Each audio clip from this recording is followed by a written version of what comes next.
DElEd fourth semester के सैद्धांतिक विषय यानी पेपर सेकंड शैक्षिक प्रबंधन एवं प्रशासन की क्लास के अंतर्गत आज हम पाठ्यसहगामी क्रियाओं का प्रबंधन यानी मैनेजमेंट ऑफ को करिकुलर एक्टिविटीज़ के बारे में चर्चा करेंगे।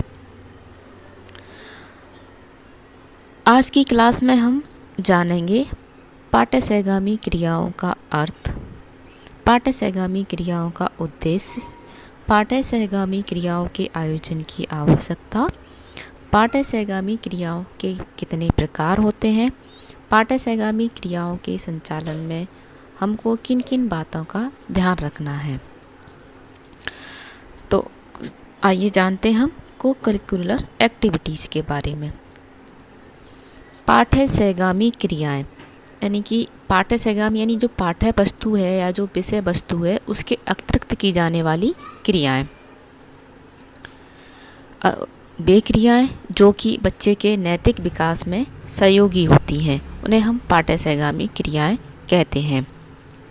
पाठ्यसहगामी क्रियाएं विद्यालय का आंतरिक भाग होती हैं जिनका कार्य एक नियोजित संगठन तथा मजबूत विचारों का निर्माण करना होता है।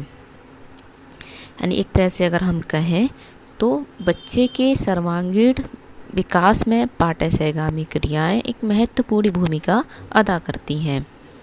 वर्तमान शिक्षा प्रणाली बालक के बहुमुखी विकास पर जोर देती है। यानी कि अगर किसी बालक को संतुलित व्यक्ति या संतुलित मानव बनाना है तो हमें उसका मानसिक, शारीरिक, सामाजिक, नैतिक और चारित्रिक विकास करना होगा।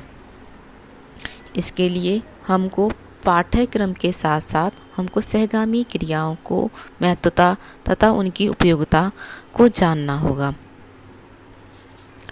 माध्यमिक शिक्षा आयोग ने कहा है कि स्वच्छ, आनंदप्रद तथा सुव्यवस्थित विद्यालय भवन मिल जाने के पश्चात हम चाहेंगे कि विद्यालय में विविध प्रकार की संवर्ध क्रियाओं का आयोजन हो जो विद्यार्थियों के विकास संबंधी आवश्यकताओं को पूरा कर सके और उनमें मनोरंजक कार्यों, क्रियाओं तथा योजनाओं की व्यवस्था करनी होगी जो बालक को प्रभावित करें और उनकी विभिन्न रुचियों को विकसित करें। जैसा कि हम सभी जानते हैं कि प्रत्येक बच्चे में अंतर्निहित क्षमताएं होती हैं। आवश्यकता है तो उनको हमको पहचानने की, उनको हमें निखारने की। तो इन अंतर्निहित शक्तियों के विकास में ये पाठ्यसहगामी क्रियाएं महत्वपूर्ण भूमिका अदा करती हैं। आइए अब हम देखते हैं पाठ्यसहगामी क्रियाओं के उद्देश्य, यानी किन उद्देश्यों को लेकर पाठ्यसहगामी क्रियाओं को पाठ्यचर्या के साथ सम्मिलित किया गया है।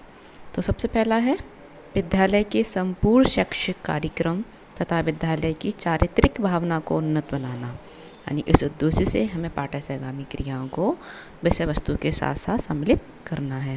दूसरा है बालक के सर्वांगीण विकास में योगदान के लिए, यानी बच्चे का सर्वांगीण विकास करना है तो पाठ्यसहगामी क्रियाएं सम्मिलित करनी होगी।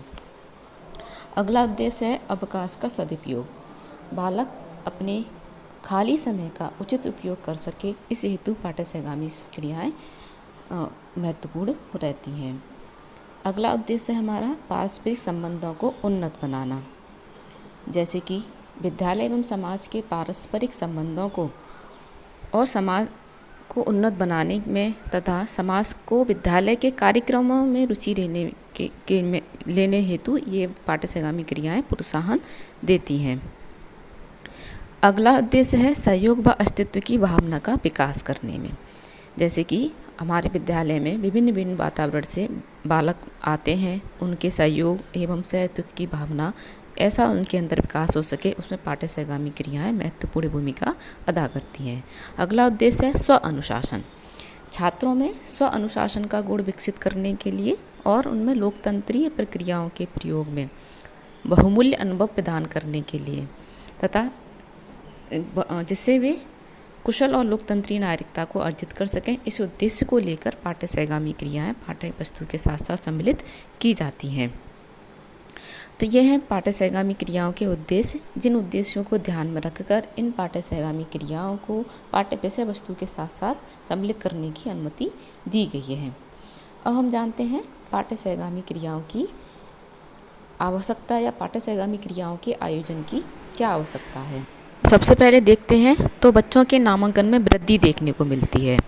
विद्यालय में पाठ्यसहगामी क्रियाओं के आयोजन से बच्चों के नामांकन में वृद्धि होती है और उनका विद्यालय में ठहराव भी बढ़ जाता है और साथ ही हमारा विद्यालय आकर्षण का केंद्र भी बन जाता है। आपने देखा है हमारे बेसिक विद्यालयों में नामांकन की कमी या फिर उनके ठहराव में कमी देखी जाती है, तो हम इन पाठ्यसहगामी क्रियाओं का प्रयोग करके अपने विद्यालय में नामांकन में वृद्धि कर सकते हैं और बच्चों के विद्यालय में ठहराव की स्थिति को भी दूर कर सकते हैं। अगला है संवेगात्मक स्थिरता।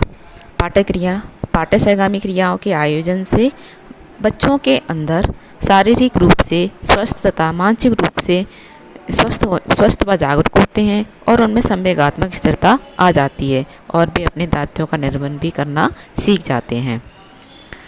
अगला पॉइंट है हमारा नैसर्गिक प्रवृत्तियों का समुचित विकास।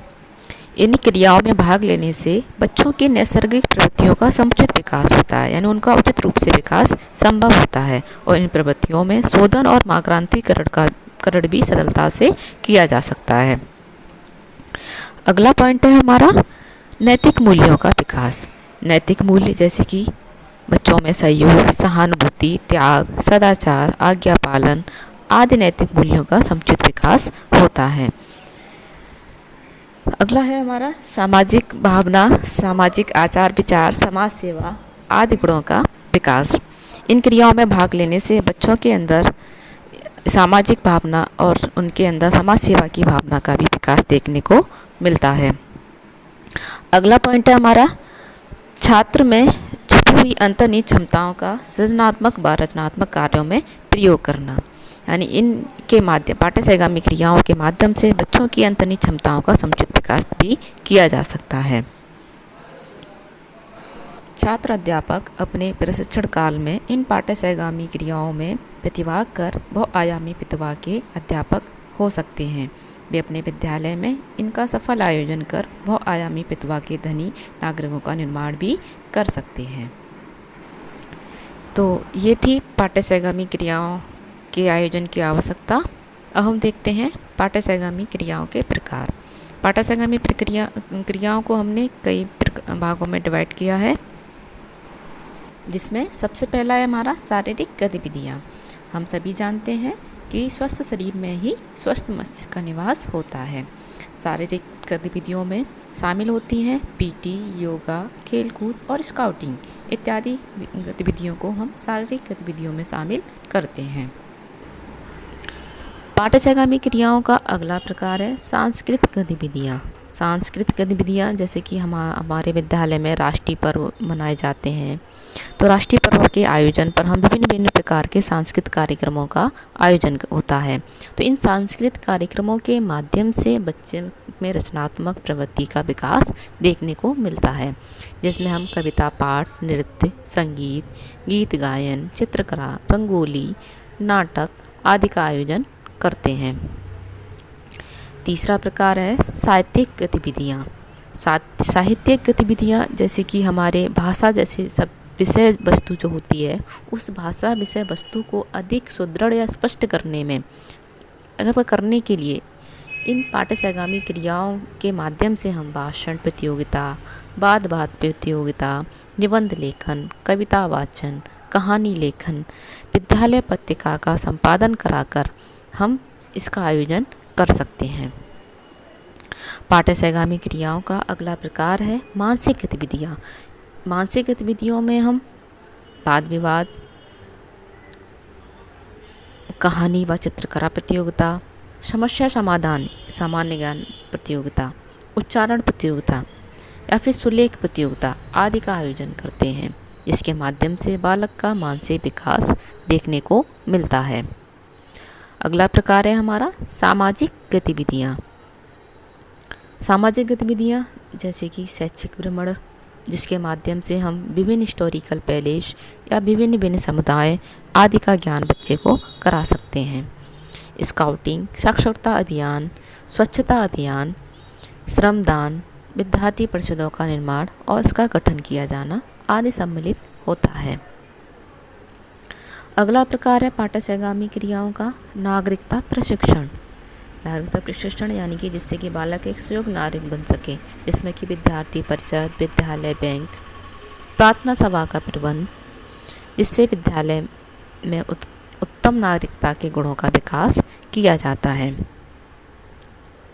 अगला प्रकार अगर हम देखें पाठ्यसेगामी क्रियाओं में, तो आर्थिक प्रशिक्षण, जिससे कि बच्चा अपने आत्मनिर्भर या फिर कह गए स्वावलंबी जीवन को व्यतीत कर सके, जिसके माध्यम से तो बालकों को भावी जीवन में स्वरोजगार और स्वावलंबी बनाने के लिए हम बालकों को विभिन्न प्रकार के कार्यस्थलों, विद्यालय या फिर विभिन्न ऐसे स्थानों जिसके माध्यम से कुछ आर्थिक उत्पन्नता होती है, उसका भ्रमण कराया जाना चाहिए, जिसमें विद्यार्थी स्वरोजगार प्राप्त कर स्वावलंबी बन सकता है।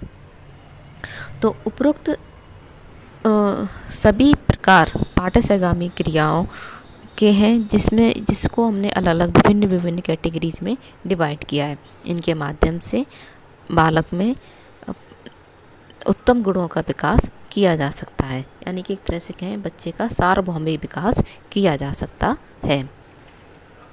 तो ये थे पाठ्यसेगामी क्रियाओं के प्रकार कि कौन कौन सी पाठ्यसेगामी क्रियाएं होती हैं। अब हम जानते हैं पाठ्यसेगामी क्रियाओं के आयोजन करते समय विद्यालय में हमको किन किन बातों का ध्यान रखना चाहिए,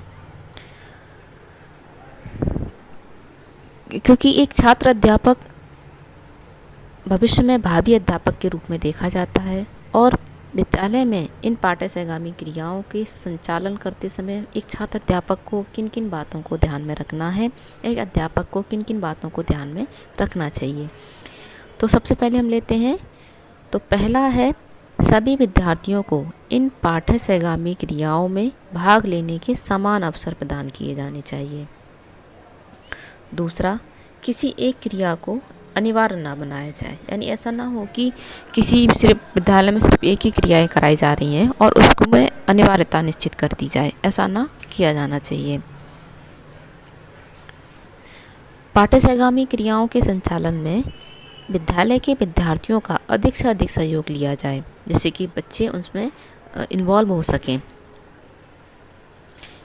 पाठ्यसेगामी क्रियाओं के संचालन से पूर्व उसका पर्याप्त प्रचार विद्यार्थियों में किया जाए, यानी विद्यालय में जिस भी प्रतियोगिता का आयोजन या जिस भी पाठ्यसेगामी क्रिया का आयोजन किया जा रहा है उसकी सूचना प्रत्येक विद्यालय के प्रत्येक बच्चे को हो, जिससे कि जो बच्चा उस प्रतियोगिता में भाग लेना चाहता है या उस सेगामी क्रिया में भाग लेना चाहता है उसको अवसर मिल सके।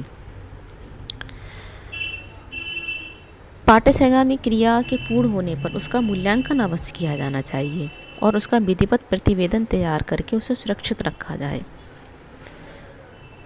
विद्यार्थियों को आवश्यक परामर्श और मार्गदर्शन करने की समुचित व्यवस्था भी की जानी चाहिए। प्रत्येक पाठ्यसेगामी क्रिया का शैक्षिक मूल्यांकन भी किया जाए, जिससे कि हम बच्चे में कैटेगराइज कर सकें कि किस बच्चे में किस कौशल का विकास हुआ है या किस बच्चे में किस कौशल या किस अंतर्निहित क्षमता बच्चे के अंदर छुपी हुई है। एक समय में हमें एक साथ कई प्रकार की क्रियाएं या पाठ्यसेगामी क्रियाओं का आरंभ नहीं करना है, क्योंकि कई छात्र ऐसे होते हैं जो बहुआयामी प्रतिभा के धनी होते हैं।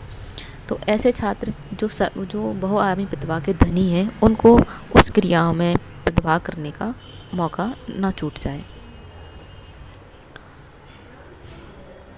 पाठ्यसेगामी क्रियाओं में के संचालन में बाह्य मूल्यों की अपेक्षा आंतरिक परिणाम पर अधिक महत्व दिया जाना चाहिए। पाठ्यसेगामी क्रियाओं का प्रचार समाज में करना आवश्यक है, जिससे विद्यार्थी, विद्यालय तथा समाज एक दूसरे के निकट आ सकें। प्रत्येक पाठ्यसेगामी क्रिया का कार्य एक शिक्षक की देखरेख में होना चाहिए, जिससे कि कार्य में या फिर कार्य के प्रति रुचि उत्पन्न हो सके। ये थी पाठ्यसेगामी क्रियाओं के आयोजन में ध्यान रखने योग्य कुछ बातें। तो आज की क्लास में हमने जाना पाठ्यसेगामी क्रियाएं, पाठ्यसेगामी क्रियाओं के उद्देश्य, उनकी आवश्यकता और उनके प्रकार के बारे में। आज की क्लास में इतना ही। उम्मीद है वो आपको समझ आ रहा होगा। धन्यवाद।